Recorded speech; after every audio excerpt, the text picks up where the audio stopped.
라는 제목으로 말씀을 드립니다. 금년도에 선교, 한국 선교 140주년이 된다고 합니다.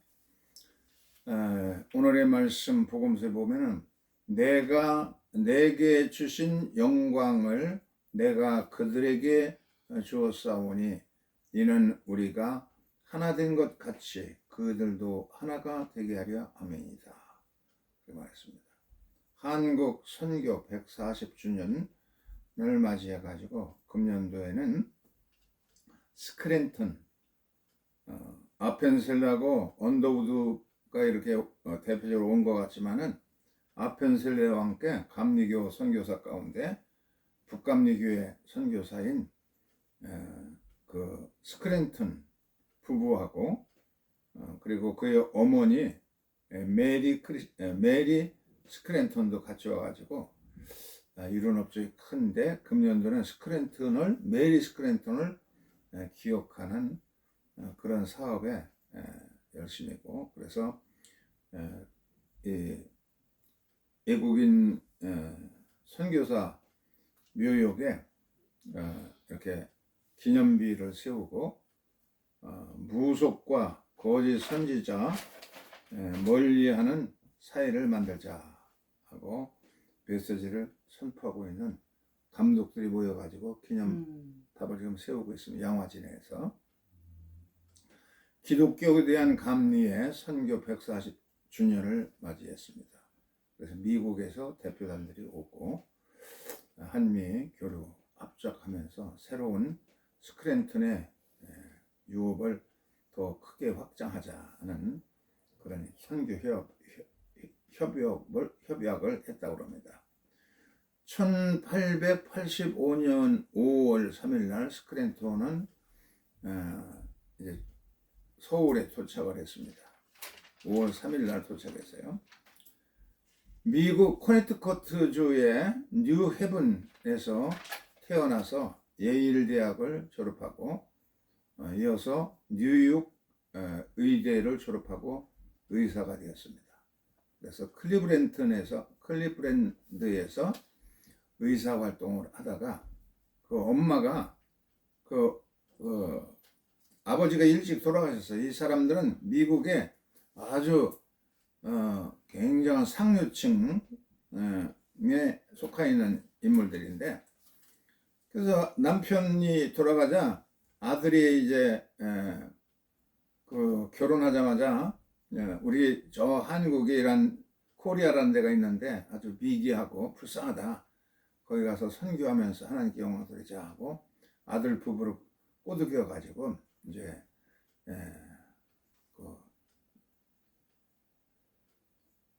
일본을 거쳐 가지고 한국에 오면서 일본에 가보니까 거기는 상당히 교회들도 있고 미션 학교들도 있고 이 학생들도 많이 모집되고 그러는 것을 보면서 야, 내가 한국 가서 빨리 저렇게 선교를 해야 되겠다. 그런 거 아마 꿈을 가졌던 것 같습니다. 그래가지고 한국에 와서 스크랜턴은 의사이기 때문에 바로 그 북장로교 선교사 알렌이 경영하고 있는 제중원에 가서 같이 함께 사역을 하다가 아이고 괜히 같이 함께 할 필요 없이 나도 병원 하나 개업하자 해가지고 1985년 한국에 도착하던 해에 9월달 독자적으로 정동 시병원, 시라는 것은 시에서 운영하는 병원이 아니라 베풀시를 자를 써가지고 은혜를 베푸는 병원이라고 해가지고서는 병원을 설립했습니다. 그리고 87년도에는 동대문에 여자들이 약하고 병든 사람이 많은데 남자 의사, 남자들이 있는 병원에 오려고 하지 않기 때문에 동대문이 그 당시에 참 가난하고 천민들이 많이 살았습니다. 그래서 동대문 교회도 세우고 거기다가 동대문 여성 전문 병원인 보구여관을 세웠어요. 보구여관. 그래서 산부인과 같은 그런 그것을 세워서 아기를 낳는 것을 돕고, 또 아기를 낳은 다음에 산후 몸조리도 할 수 있도록 하는 병원을 세웠어요. 이게 나중에 이화여대 보수 병원이 됐습니다. 한편 C병원을 구리개 상동 쪽으로 옮겨가지고 거기 상동병원을 설립하고, 여기는 이 남대문 시장에 불쌍한 사람들을 치료하는 그런 병원이 되었습니다. 무슨 병원? C병원을 상동으로 옮겨가지고 상동병원이라고 이제 이름을 바꿨어요. 1892년도에 그때부터 상동병원 안에 이제 교인들이 자꾸 모이니까 상동교회를 설립하고 거기에 담임 목사가 됐으면 스크랜톤이 아들이 이제 담임 목사가 됐어요. 나중에 바로 전덕일 목사인가? 전덕기 목사가 이제 담임 목사가 되어서 거기에는 애국지사들이 전국의 의병장들이 전부 이 상동교회를 모여들었어요. 그래서 애국지사 교회 같은 그런 교회를 이제 전덕기 목사가 지휘하게 됩니다. 그래서 스크린턴은 서울과 경기 일원의 감리사가 됐습니다.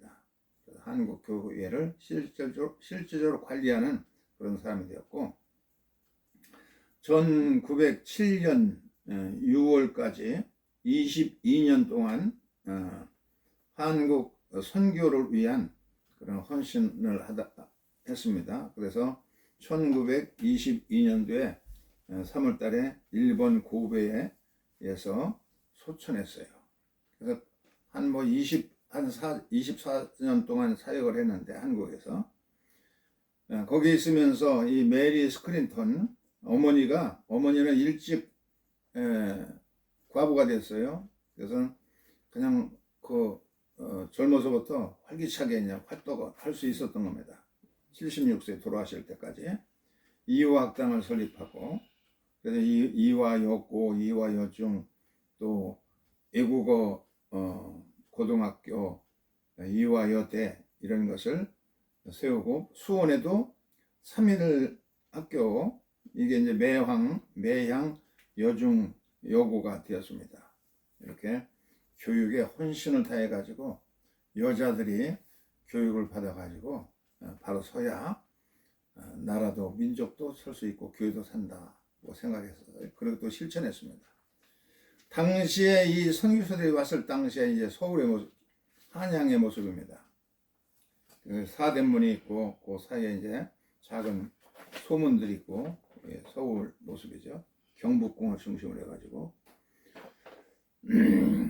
그래서 제일 먼저 이 스크랜턴은 숭례문이 있는 남대문 남분에다가 요 스크랜턴 이 젊은 아들 목사고, 그리고 어머니 메리 스크랜턴 여사입니다. 이 메리 스크랜턴이 끼친 영향이 굉장히 커요. 젊어서 홀로 돼가지고 한국에 와서 여성교육에 혼신을 다해서 사역을 한 것입니다. 숭례문 남대문 옆에 상동교회를 세우고 상동병원을 세웠습니다. 남대문 교회 옆에. 그리고 동대문에다가 동대문 감리교회를 세우고, 그리고 보구여관 여성 전문 병원을 세우고, 또 서대문 밖에 아연감리교회를 세우고, 이 아연을 이제 아홉 개를 갖다가 애오개를 이제 아연이라고 부르는데, 애오개라는 건 뭐냐면 애들도 올라갈 수 있는 그런 조그마한 언덕이다, 고개다. 그래서 애오개. 근데 여기에는 어린애들, 유아 사망자들을 공동묘지로 세운 그런 곳입니다. 거기에다가 이제 이화학당을 세우고, 이 이화학당은 이화여고, 여중, 외국인학교, 이화대학까지 이렇게 크게 번성하게 됐죠. 요것은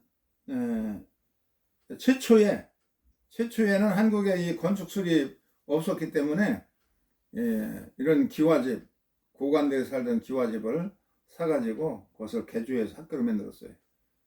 이 메리 스크랜턴은 요 고종 황제가 그 할머니야? 어머니야. 어머니. 스크랜턴 목사의 어머니인데 젊어서 홀로 돼서 42세인가 할 때 홀로 돼가지고 76세까지 살았으니까 한국의 여성운동을 위해서 헌신을 다했습니다. 고종 황제가 이화학당이라고 하는 현판을 써줬어요. 여기 현판이 이렇게 붙어 있죠, 기둥에. 또 정동시병원, 이게 정동시병원입니다. 정동에 병원을 세워서 이게 상동병원이 되었고, 동대문에 이제 보구여관, 여성 전문 병원, 아기를 낳아서 산후 몸조리도 하고, 여자들이 병이 많기 때문에 여성들이 자유롭게 올 수 있도록, 남자 의사들이 돌보고 그러면은 부끄러워서 안 오고 그러기 때문에 여성 전문 병원을 세웠습니다. 또 수원까지 내려가서 매양 3일 학당을 매양 학당을 만들고 애들을 이렇게 소집해가지고 거기서도 여성들을 가르쳤고, 그래서 요한복음 12장 24절에 내가 진실로 너희에게 이르노니 한 알의 밀이 땅에 떨어져 죽지 아니하면 한 알 그대로 있고 죽으면 많은 열매를 맺는다, 이렇게 얘기했는데, 스크랜턴은 일본에 있을 때 날마다 기록을 잘해서 일기책을 썼는데, 거기에 보면은 내가 한국에 가는데 한국 사람들이 나를 좋아하든 싫어하든 나는 한국 사람을 사랑하기로 결심했다. 오직 자기의 온 모든 것을 다 바쳐서 한국 여성들을 위해서 살리라, 그런 결심을 밝힙니다. 바울이 선교한 걸 보면은 오늘 이제 바울이 이제 빌립보 성에 가서 기도하러 이제 갔어요. 그랬더니 뒤에서 한 여자가, 귀신 들린 여자가 막 소리를 지면서 빌립보 사람들아, 여기 이 사람들 봐라. 이 사람들은 하나님 보내신 위대한 종이니 그의 말을 들으라. 빌립보 사람들이 비웃으면서 아우 저거 귀신 들린 사람이 소리 질러네, 돌 던지자 하고 돌을 던지고, 그러니까 사도 바울의 마음이 괴로웠어요. 뒤를 확 돌이켜 보면서 더러운 귀신아, 이 여자에게서 물러가라, 예수 그리스도의 이름을 명하노니 물러가라 하니까 뿅 하고서는 으악 하고 소리 지르면서 귀신이 지금 나가죠. 보세요. 귀신이 썩 나갑니다. 그러더니 이 여자가 이제 정신이 말짱 온전해졌어요. 마음속에 강같은 평화가 넘치고 늘 귀신이 그냥 이렇게 시키는 대로 귀신 들려가지고 이렇게 해주면 그 주인집은 그걸 가지고 점을 쳐가지고 돈을 많이 벌었습니다. 돈을 이렇게 많이 벌어가지고서는 돈을 지금 동안 이렇게 갑부가 되고요, 자본가가 되었는데, 근데 이제 귀신이 나갔어요. 그래서 점을 못 치게 되니까 사도 바울이 괘씸한 바울 일행이다 해가지고서는 치안관들에게 뇌물을 줘가면서 이놈들 우리 유대에서 온 사람들인데 우리 로마 시민들이 따르지 못할 풍속을 전한다. 엄히 때려서 버릇을 고치도록 해라.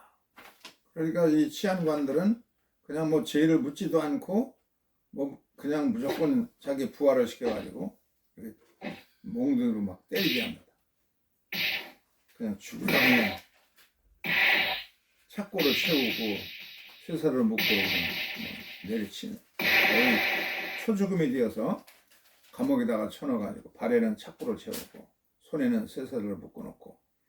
그런데 사도 바울은 이렇게 귀신 들린 여종을 고치고 또 하나님 말씀을 전하다가 핍박받으니까 참 너무나 감사해가지고 감사 찬송을 불렀어요. 호두라도 나의 기토 길에 올람하시도 여호와께 감사라, 이는 선하시고 인자하심이 영원하미로다 하는 찬송가를 호두 호두 호두라도 나의 기도. 호두라는 건 감사하라, 여호와께 감사하라 하는 뜻입니다. 이렇게 찬송을 막 부르니까 거기에 같이 옆방에 있던 제수들도 뭘 그래 매맞고 와서 감옥에 갇혔는데 좋다고 그렇게 감사 찬송을 하나 그러면서 의하게 주목을 하게 됩니다. 그랬더니 갑작스럽게 그냥 지진이 일어나가지고 옥물이 덜컹 열리고 그냥 착고도 풀리고 손에 수갑도 풀려져 나가고 그냥 옥문들이 전부 열렸어요. 이렇게 지진이 일어나가지고 이렇게 벽돌도 떨어지고 그러면서 그래서 간수장이가 그냥 이렇게 옥문이 열린 거 보면서 아이고 제수가 도망갔구나 하고서는 불을 켜들고 이제 들어가 보니까 바울과 실라가 그대로 있어요. 그래서 깜짝 놀래가지고 야, 이 사람 보통 사람들이 아니구나. 옥문이 열리고 수갑이 벗겨지고 착고도 벗겨졌는데 도망가지도 않고 그렇게 있구나. 그래서 우리가 어떻게 해야 살겠습니까? 그러니까 어떻게 해야 구원받겠습니까? 그러니까 주 예수를 믿으라. 그러면 너와 내 집이 구원을 받으리라. 하면서 전도를 합니다. 그래서 이 간수장이가 자기 집으로 들고 와서 상처를 깨끗하게 씻어주고 또 밥을 차려주면서 그 식사도 대접해주고 그리고 온 집안 식구들 모아놓고 말씀을 들었습니다. 그리고 날이 밝자 온 집안 식구들이 전부 세례를 받았어요. 벌써 루디아의 가정이 전부 세례를 받고 인가기도가 되었죠. 이 간수장의 집안이 또 전부 세례받고 온 집안이 구원받고 이제 크리스찬이 되었죠. 온 집안 식구라고 할 때 헬라어로 오이코스인데 이 오이코스라고 하는 말은 뭐 집안 식구가 10명이면은 부부가 있고 부모님이 계시고 애들이 있고 그래서 한 10명이 된다고 그러면 10명의 식구를 한국은 한 식구라고 치는데 당시에 이 헬라 세계에서는 집집마다 노예들이 많이 있었어요. 글을 가리키는 가정교사 노예도 있고 또 무슨 예술을 가리키는 음악 담당 그 노예도 있고 뭐 그 식료품 담당하는 노예도 있고 뭐 별의별 노예들을 그냥 굉장히 많이 거들었어요. 웬만큼 사는 집들은 지배 구조도 그러니까 한 식구들이 그냥 20-30명 되면은 이게 이제 오이코스입니다. 한 집안에 오이코스. 인가기도라는 소리네.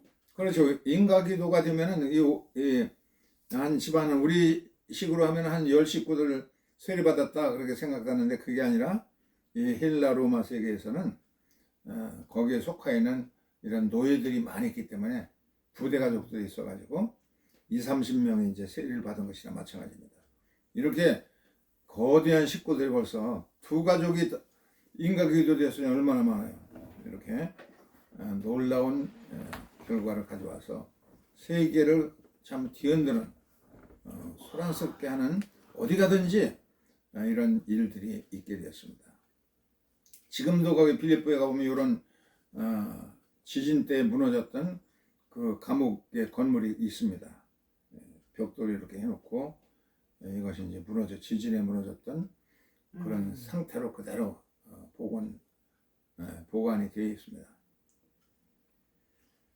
오늘 이제 계시록에 있는 말씀 본문에 보면은 거기에 뭐라고 그랬느냐면 요한계시록 22장 2절에 길 가운데로 흐르더라 생명수 강물이 흘러가는데 강 좌우에 생명나무가 있어 12가지 열매를 맺되 달마다 그 열매를 맺고 그 나무 잎사귀들은 만국을 치료하기 위해 있더라. 천국에도 이 아픔이 있는지 하여튼 생명수 나무 이파리를 갖다 놓으면 병에 상처도 깨끗하게 아물고 그러더라는 겁니다. 그리고 열매가 매달 다른 열매가 맺히는 겁니다. 다른 열매 12달 열매가 맺히고 그 열매를 맺고 나뭇잎은 만국을 치료하는 그런 효력이 있는데 그 효염이 있는 약재로 쓰이더라고 말하고 있습니다. 보세요. 여기 생명수 강물이 흘러가잖아요.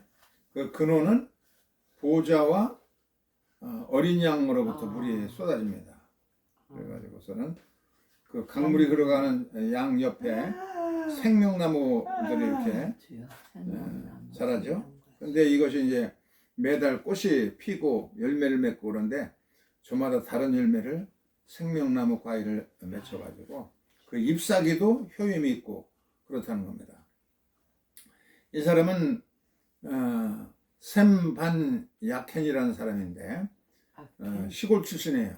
아버지가 농부였는데 보니까 아버지는 우리나라에서도 시골에 농사꾼들 가보면은 호박 뿌리에다가 수박도 접목하고 또 뭐 가지 무슨 오이 같은 것도 접목하고 그래가지고 수박도 달리고 호박도 달리고 참외도 달리고 그렇게 그런 기술을 가지고 있어요, 농민들이. 근데 이 아버지도 어려서 이렇게 지켜보면은 이 나무에다가 이렇게 싹둑 잘라내고 거기다가 고염나무를 자르고 거기다가 단감, 무슨 이른 감, 늦은 감 이렇게 해서 이 젖을 붙여 놓습니다. 그러면 열매들이 이렇게 빨간 열매, 뭐 자주색 열매 이런 열매가 맺히는 아버지가 그런 기술자였어요. 농부들은 다 누구든지 할 수 있어요. 한국에서도 머루 위에다가 거기다 포도를 접붙이면은 아주 병도 없이 잘 자라는 그런 것을 만들어낸다든지 그렇게 하는데 이 샘반 약헨도 아버지가 하는 것을 옆에서 보고서 배워가지고서는 이 사람이 이제 예술가가 되어 조각 예술가가 되었어요.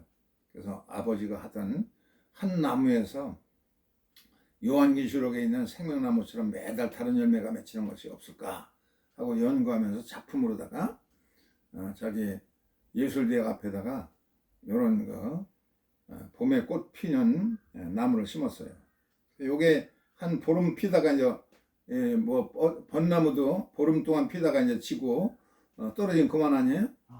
근데 이것을 갖다가 한 보름 피면 또 다음에 또 요런 꽃이 또 거기서 자랍니다. 벚꽃, 살구꽃, 뭐 한 나무 그저 한 나무에다 접을 붙여가지고 이렇게 한 4월, 5월, 6월까지는 계속 꽃이 다른 꽃이 피다가 7월부터는 거기에 이제 열매가 맺혀지는 거예요. 열매가 맺혀지는데 이 각종 색다른 열매가 맺히도록 그렇게 접을 붙여놨어요. 그래서 레몬이 떨어지면은 레몬이 맺히면 그 다음엔 여기서 망고가 맺혀지고 망고가 맺힌 다음에는 아보카도도 맺히고 살구도 맺히고 또 복숭아도 열매를 맺고 사과나무가 이제 가을에 가면 맺히고 또 배나무도 맺히고 귤나무도 맺히고 한국 제주도에서 가져온 천혜향도 맺히고 이런 생명나무가 매달 열매를 맺힌다는 걸 생각해가지고 그런 예술품을 살아있는 예술품을 만들어가지고 해마다 4, 5, 6일 동안은 여러 가지 꽃들이 이제 보름 간격으로 이제 이어서 그런 나무를 피고. 여러 개 심었어? 여러 개 심은 게 한 나무에서 그렇게 자란 거지. 이제 아니, 접목을 그러니까 그렇게 그 한 나무를 이제 그렇게 가꾼 거지 그렇게 예술적으로. 그럼 다른데 번식 이 나무는 축복받은 나무라고 하는 요르단에 있는 나무입니다. 요르단 사파에 있는 나무인데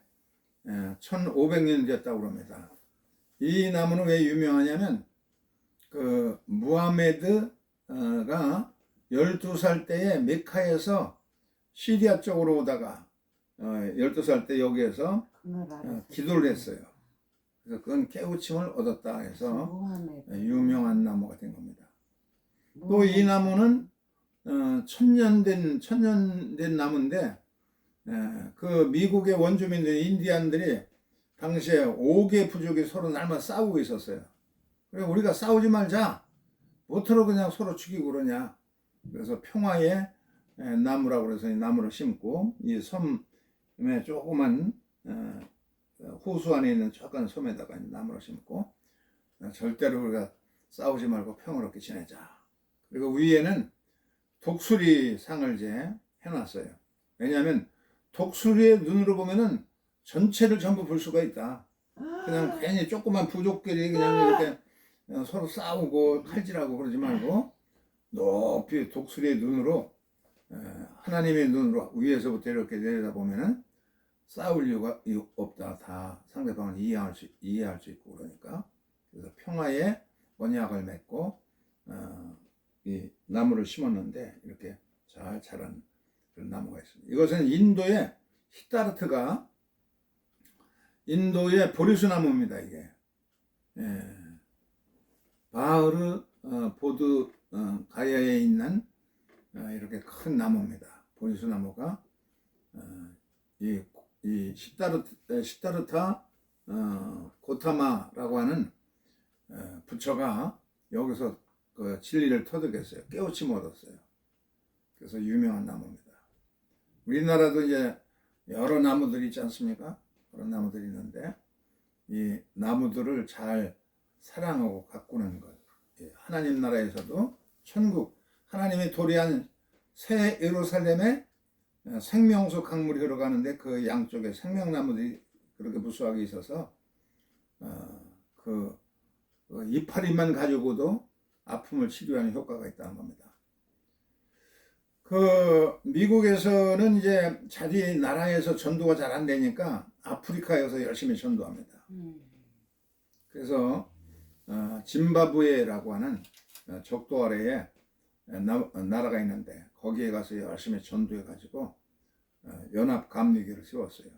거기서 이 아이들이 이제 커가지고서 짐바브웨에서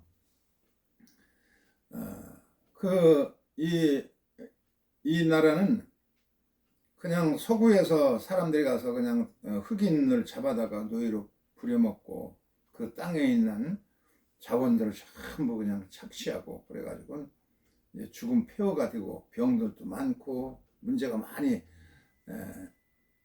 나오게 됐어요.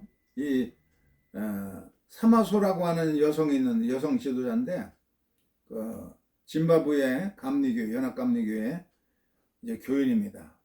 이제 여성기 활동도 하고 그 조그만 아이들 이제 보육원도 하고 그러면서 1만 그루 나무 심기 운동을 했어요. 이렇게 원래 여기에는 짐바브웨는 마호가니라고 하는 나무들이 그냥 이렇게 잘 자랍니다. 얼음다리 나무들이 원시림으로서 잘 자라는데 이걸 갖다가 서양 사람들이 와가지고 이런 포크레인 전문 나무를 들어올리는 포크레인을 이용하고 전기톱을 이용해서 싹싹 나무를 잘라다가 전 세계에 수출해서 그 땅은 이제 어떻게 됐냐면 폐허가 돼. 이렇게 완전히 폐허가 됐습니다. 그래서 그냥 막 태양은 뜨겁고 고열에다가 나무도 뭐 아무것도 곡식도 안 되고 저주의 땅이 된 겁니다. 그래서 여기에 이제 감리교회가 세워져 가지고서는 여기서 애들이 이제 이 사미소라고 하는 여자가 이제 자라가지고서는 우리 표의 땅을 생명의 땅으로 바꾸자 해가지고서는 나무 심기 1만 그루의 나무를 심자 해가지고 어린아이들을 동원해가지고 이렇게 짐바브웨 연합감리교회들이 사미소의 지도를 따라가지고 교회에서 묘목장을 만들었어요. 그래서 묘목장을 만들어가지고 이 애기들이 5살짜리 애들이 이제 나무를 심는 겁니다. 짐바브웨 연합감리교회 교인들이